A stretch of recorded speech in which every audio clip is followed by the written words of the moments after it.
Hindi ko alam kung anong nilagay nila sa inumin ko ng gabing yun. Pero pagkatapos noon, pumayag akong maging alipin at sundin ang gusto ng dalawang matanda sa harap ng natutulog kong asawa. Dear Miss Callie, magandang araw po sa inyong lahat. Itago niyo na lang po ako sa pangalang Lorna. 32 taong gulang. May asawa pero wala pang anak. Ang mister kong si Joel ay isang family driver ng mayamang pamilya dito sa amin. Mabait siyang tao, tahimik at higit sa lahat mahal na mahal ako. Hindi po kami mayaman.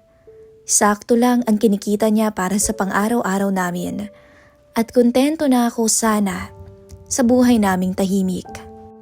Kung hindi lang dumating ang isang gabi na hindi ko inaasahan. Isang gabi na hanggang ngayon, hindi ko pa rin makalimutan. Happy birthday, mahal! Nakangiting sabi ni Joel habang inaabot ang maliit na cake na galing pa sa amo niya. Ngumiti ako. Salamat, hindi mo naman kailangang gumastos eh. Hindi ako gumastos. Natatawa niyang sagot. Si Sir ang nagbigay. Sabi niya, at doon na lang daw tayo mag-celebrate sa bahay nila, masaya raw doon. Nagulat ako. Sa bahay ng amo mo? Oo, wala namang problema. Mababait sila.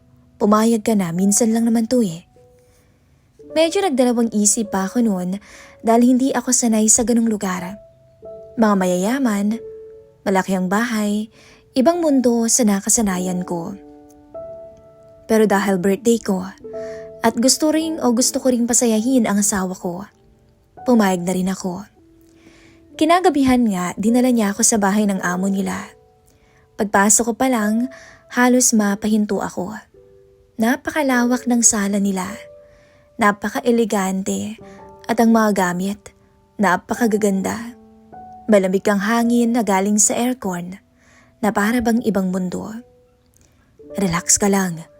Bulong ni Joel sa akin. Maya-maya lumapit ang dalawang matandang lalaki. Magkapatid pala sila. Parehong may edad na, pero halatang may dating pa rin. May otoridad sa kilos. At may kakaibang kumpiyansa sa pananalita. So ito palang misis mo, Joel? Sabi nung mas matanda habang nakangiti. Opo sir, birthday niya po ngayon. Sagot ni Joel. Happy birthday, Iha. Sabi nung isa, sabay tingin sa akin. Maganda pala ang misis mo. Dagdag pa nito. Napangiti ako ng pilit at nagpasalamat. Pero hindi ko maiwasang mapansin ang mga tingin nila. Parang sinusukat ako mula ulo hanggang paa. Bigla akong nailang, lalo na nang mapansin ko kung saan talaga nakatingin ang isang matanda. Sa legs ko. Upo kayo, mag-enjoy tayo. Sabi nung isa, at naglabas na nga sila ng pagkain at inumin. Hindi ako sanay uminom pero pinilit ako ng asawa ko. Konti lang mahal, birthday mo naman eh. Tumawa naman ang isang matanda. Relax ka lang, Iha, walang mawawala kung mag-e-enjoy ka. Sabi pa niya, sabay ng panakaw tingin nito sa katawan ko. At nahuli ko yon.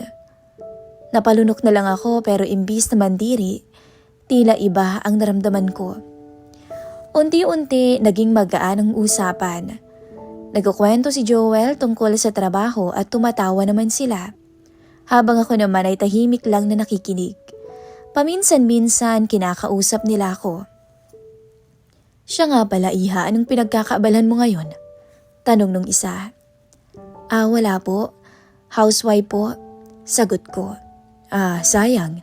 Alam mo, Iha, pwede kang maging model. Sabi nito habang nakangiti. Natawa naman ako sa hiya. Hindi naman po. At habang tumatagal, napansin kong napaparami ang inom ng asawa ko. Siya na mismo ang nagkukwento hanggang sa unti-unti na to ang nahilo. Mahal, okay ka lang? Tanong ko pa. Ayos lang, mahal. Sabi niya pero halatang lasing na. Maya-maya lumapit yung isang matanda at inabutan ako ng baso. Ikaw naman, Iha. Birthday mo pa naman tapos hindi ka masyadong umiinom. Konti lang po. Hindi po kasi ako sanay uminom eh. Sabi ko. Trust us, Iha. Nakangiti niyang sagot. Hindi ko alam kung bakit pero tinanggap ko ang baso. Siguro dahil gusto ko ring makisama. Pagkatapos kong uminom noon, parang may kakaibang init na dumaloy sa katawan ko. Akala ko dahil lang sa alak. Pero may kakaiba talaga. Doon na ako nagduda. Matapos lang ang 1 minuto muling nagsalita ang isa. Mukhang nahihilo ka na, Iha. Sabi niya at lumapit to sa akin. Napatingin ako agad sa asawa ko at nang lingunin ko to ay tulog na ito habang nakasandal sa upuan. Hindi naman po. Sagot ko pero ramdam kong umiinit ang mukha ko. Maupo ka muna sa sofa, Iha. Sabi niya. Sa totoo lang biglang umikot ang paningin ko. Kaya napaupo na rin ako sa may sofa. Mahal? Mahina akong tawag nang lumayo ako sa mister ko. Pero hindi na siya sumagot. Talagang bagsak na ito. Maya-maya lumapit ang 2 amo niya sa akin sa magkabilang gilid ko. Hindi ko maintindihan ang nararamdaman ko ng oras na yon. Parang may halo ng kaba at pananabik sa katawan ko. Okay ka lang ba, Iha? Tanong nung isa. Ay, opo. Mahina akong sagot. Relax ka lang ha? Wala kang dapat ikatakot. Sabi pa nung isa. Medyo hindi ko na sila maintindihan, basta umuoo na lang ako sa mga sinasabi nila. Dahil na rin sa hilo at kakaibang nararamdaman ko. Sa mga sandaling yun, hindi ko alam kung bakit hindi ako agad lumayo. At doon nagsimula ang gabing hindi ko inaasahan. Isang gabing dapat simpleng selebrasyon lang. Pero naging simula ng isang lihim na hanggang ngayon, dala-dala ko pa rin. At kahit pilit kong kalimutan, may bahagi ng sarili ko ang hindi maitatangging hinahanap-hanap ko pa rin yun. Dahil nahihiya man akong aminin, pero parang yun na ang pinakamasarap kong karanasan. Dahil ng mga oras na yon, sa gitna ng umiikot kong paningin, unti-unti kong namalayan ang pagkalas ng 2 matanda na nasa edad 50 sa aking mga suot. Hanggang tuluyan ako ang mapakagat-labi sa bawat haplos at halik nila sa katawan ko. At habang nakadagan sa akin ng isang matanda, napatingin ako sa asawa ko. Wala akong maramdamang takot sa mga amo niya o awa sa asawa ko. Dahil ng mga sandaling yun, baliw na baliw ang sarili ko sa bawal na sandali. At hindi ko rin alam kung bakit hanggang sa tuluyan akong mawalan ng malay sa pagod. Kinabukasan, nagising akong hinihingal. Parang may nakadagan sa dibdib ko. Napansin ko nasa kama na ako ng guest room. Maayos at nakakumot. Pero alam kong may nangyaring hindi ko kayang balikan. Lorna? Mahinang tawag ng asawa ko mula sa pinto. Napabalikwas ako. Mahal, gising ka na pala. Oo, masakit ulo ko, mahal eh. Sabi niya habang hinahaplos ang sentido. Mukhang napasobra ako kagabi. Ikaw okay ka lang? Napayuko ako. Pilit binubuo ang boses. Oo. Nahilo lang ako kaya pinatulog na nila ako dito. Pasensya na. Birthday mo pa naman pero ako pa yung nawala ng malay. Lumapit siya at hinuwakan ng kamay ko. Ngumiti naman ako ng pilit. Ayos lang, mahal.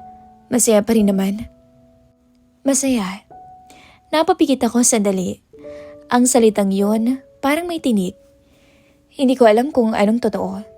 Kung aling alaala at alin ang imahinasyon.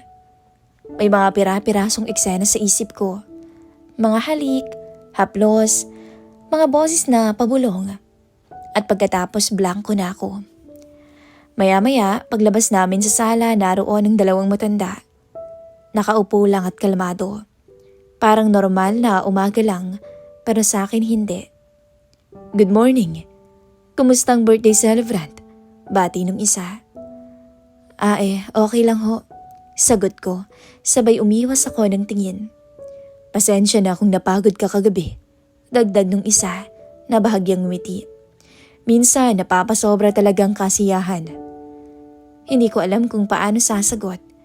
kaya tumango lang ako. Umalis kami ni Joel pagkatapos mag-almusal. Sa sasakyan, tahimik si Joel habang hawak niyang manibela. Ako naman ay nakatingin sa bintana. "Mahal?" sabi niya maya-maya. "Salamat at sinamahan mo ko kagabi. Alam kong hindi ka sanay sa ganon." "Okay lang. Ayoko namang mapahiya ka sa amo mo." Sagot ko. Ngumiti naman siya. "Baawi ako sa'yo, promise." Pagdating sa bahay, bumalik sa normal ang lahat. Pero kahit anong pilit kong ibalik ang routine ko, tila may hinahanap-hanap ako. Kinagabihan, habang nag-aayos ako sa likod ng bahay, biglang nag-vibrate ang cellphone ko. Unknown number ang tumatawag. "Hello?" Sagot ko. "Kumusta ka, Lorna?" Napatigil ako dahil kilala ko ang boses. "Sir?" Mahina akong sabi. "Okay ka lang ba? Hindi ka ba nagalit sa nangyari?" Napalunok ako at sinabing, "Okay lang po." Tila ba nagpapahiwatig ako na okay lang ang lahat at pwede pa itong maulit kapag gusto nila. "Good. Nga pala, iha. Nandito lang kami kung may kailangan ka." Nang oras na yon, hindi ko na alam kung anong sasabihin. Hindi ko rin alam kung bakit hindi ko ibinababa ang tawag. "Lorna, iha." Sa uulitin. At biglang naputol na ang tawag. Pagkababa ko ng cellphone, nanginginig ang kamay ko. Malito. Alam ko sa sarili ko. Kahit hindi ko malinaw na naaalala ang lahat, ramdam ko ang pagbabago ko. Dahil nakakahiyaman pero hinahanap-hanap ko na yun. At mas lalo akong natakot nang magsimulang dumalas ang mensahe ng mga matanda sa akin. "Kumusta ka? Kumain ka na ba, iha? Kung may kailangan ka, sabihin mo lang." Simpleng mga mensahe lang yun, pero di ko magawang hindi pansinin. Isang hapon, habang nagluluto ako, biglang nagsalita si Joel. "Alam mo, buti na lang mababait ang amo ko. Sabi nila anytime daw, kung kailangan natin ng tulong, nandyan lang sila." Napatigil ako sa paghihiwa ng sibuyas nung oras na yon. "Talaga, mahal?" Pilit kong sabi. "Oo, swerte ko talaga sa kanila, mahal. Mas lalo pa silang bumait nang ipakilala nga kita sa kanila nung birthday mo." Napapikit ako ng oras na yon. Hindi ko alam kung matutuwa ako o maaawa sa asawa ko. Kinagabihan, hindi ako makatulog. Habang katabi ko si Joel, na mahimbing ang tulog, nakatingin lang ako sa kisame. Iniisip kung hanggang kailan ko kayang itago ang nararamdaman ko. Hindi pa nga malinaw ang lahat, pero ramdam kong may nagbago na sa akin. At ang pinaka kinakatakot ko, baka malaman ni Joel ang tungkol doon. Kinabukasan, habang naglalakad ako pa uwi galing palengke, may humintong sasakyan sa tabi ko. Bumaba ang isang matanda. Si Sir, ang isa sa amo ng mister ko. "Sumakay ka, iha." Napaatras pa ako. "Sir, hindi po ako pwede ngayon. Gusto ko lang naman na makausap ka, iha." Pagpipilit nito. Napatingin ako sa paligid. May mga taong mga dumadaan, pero tila parang wala silang alam sa sitwasyon ko. At sa sandaling yon, napagtanto ko, hindi pa tapos ang lahat. Sa loob ng sasakyan, ramdam ko ang lamig ng aircon, pero pawis na pawis ang palad ko. "Relax ka lang, iha. Hindi ka naman namin dadalhin kung saan." "Sir, ano po bang kailangan ninyo?" Pilit kong tanong. Saglit siyang natahimik bago sumagot. "Gusto ko lang malinawan ka." Napakunot ang noo ko. Sa nangyaring birthday mo?" Biglang bumilis ang tibok ng puso ko nang sabihin niya yon. "Sir, wala na po akong gustong balikan doon." Mabilis kong sagot. "Mas mabuti pang kalimutan na lang." "Hindi ganun kadali, Lorna." "Bakit naman po?" Doon siya saglit tumingin sa akin. "Dahil hindi aksidente ang lahat ng nangyari." "Ano pong ibig niyong sabihin?" "Matagal ka na naming type ng kapatid ko, kaya pinlano namin ang pagpunta mo sa bahay. At isa pa'y, may inilagay kami sa baso mo nung gabing yun." Sir, mali po to. Alam ko. At hindi ko sinasabing tama. Pero alam namin, nag-enjoy ka, Iha. Hindi po totoo yan. Nahilo po ako noon, hindi ko alam ang nangyari. Sigurado ka ba, Iha? Tanong niya nang nakangiti. Napatahimik ako dahil sa totoo lang hindi ko rin sigurado. Bumaba ako ng sasakyan na parang lutang. Hindi ko alam kung galit ako sa sarili ko o ano. Ang alam ko lang, hindi na ako katulad ng dati. Pagdating ko sa bahay, nadatnan ko si Joel na nakaupo sa sala. Saan ka galing? Tanong niya agad. Sa palengke lang. Natagalan ako, ang dami kasing tao. Maya-maya, tinitigan niya ako na parang may alam siya. Lorna, may tumawag sa akin. Sino? Tanong ko, napilit pinapakalma ang sarili. Isa sa mga amo ko. Kinukumusta ka nila. Napakapit ako sa bag ko. Ganun ba, mahal? Lorna, may gusto sana akong itanong. Medyo malungkot ang tono niya. Hindi na ako makagalaw ng oras na yon. Totoo bang may nangyari sa inyo nung nalasing ako? Walang paligoy-ligoy niyang tanong. Napatingin ako sa kanya. Sa mukha ng lalaking 10 taon kong kasama. Sa lalaking walang ibang ginawa kundi mahalin ako. At sa sandaling yon gusto kong magsinungaling pero hindi ko magawa. Joel, nanginginig ang boses ko. Hindi ko alam kung paano ipapaliwanag. Napayuko siya. Ibig sabihin meron. Tahimik ang buong bahay. Parang kahit ang hangin hindi gumagalaw. Hindi ko naman ginusto. Sabi ko agad, sabay tumutulo na ang luha ko. Hindi ko alam kung anong nangyari. Nahilo ako tapos... Pero ginusto mo, di ba? Putol niya. Hindi ako nakasagot dahil tama siya. May mga alaala akong pilit tinatago dahil ayokong aminin kahit sa sarili ko. Maya-maya tumayo siya ng dahan-dahan. Nang oras na yon, napahagulgol na ako. Mahal, patawarin mo ako. Tumingin siya sa akin bago umalis ng bahay. Lumipas ang mga araw na parang walang kulay ang paligid ko. Nung bumalik si Joel, hindi ako nito pinapansin. Tahimik din ako. Pero sa ilalim ng katahimikan, ramdam ko ang unti-unting paglayo niya. Hanggang sa isang gabi, nag-empake siya ng tuluyan. Saan ka pupunta? Umiiyak kong tanong. Kailangan ko lang mag-isip. Paano ako? Sabi ko.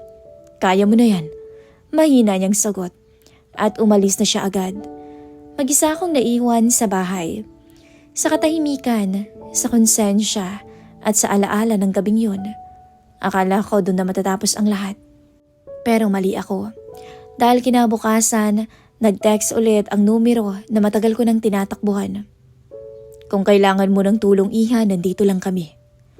Matagal kong tinitigan ng screen. Alam kong mali. Alam kong hindi na dapat.